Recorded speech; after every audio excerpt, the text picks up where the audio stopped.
Директор Сыктывкарского хлебозавода Александр Шучалин пережил нападение пса, которого выгуливали без поводка и намордника.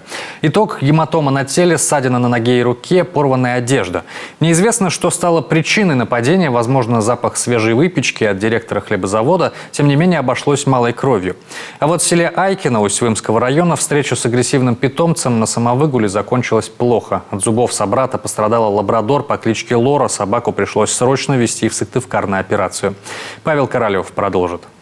На выходе из ветклиники перебинтованная Лора едва не сталкивается с другой собакой. Сперва она немного пугается. Последняя такая встреча с собратом закончилась для нее капельницей и операционным столом.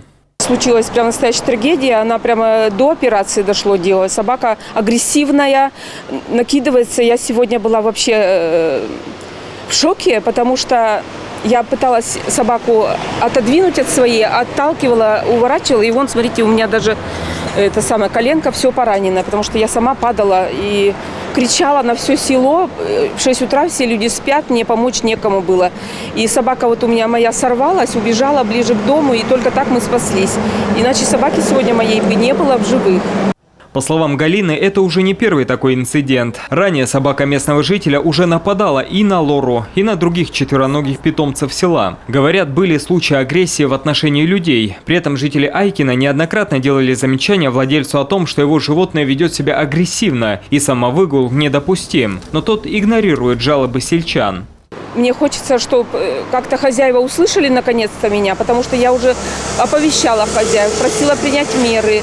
И вчера или позавчера вот я говорила им, что, пожалуйста, что-то сделайте. Они говорят, подавайте в суд. Все.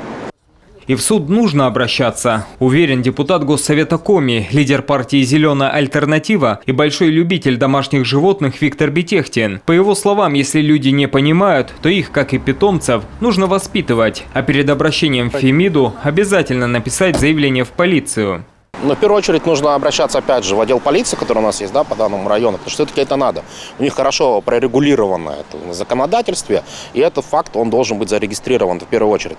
Опять же, если у нас полиция не хочет работать по данному сегменту, у нас есть прокуратура, которой также можно объяснить полиции, что они должны выполнять, и дальше обращаться. В принципе, у нас и можно в МВД республиканское обратиться, что так произошло такое резонирующее обстоятельство, которое люди не реагируют никак ни на замечания, и дальше работают.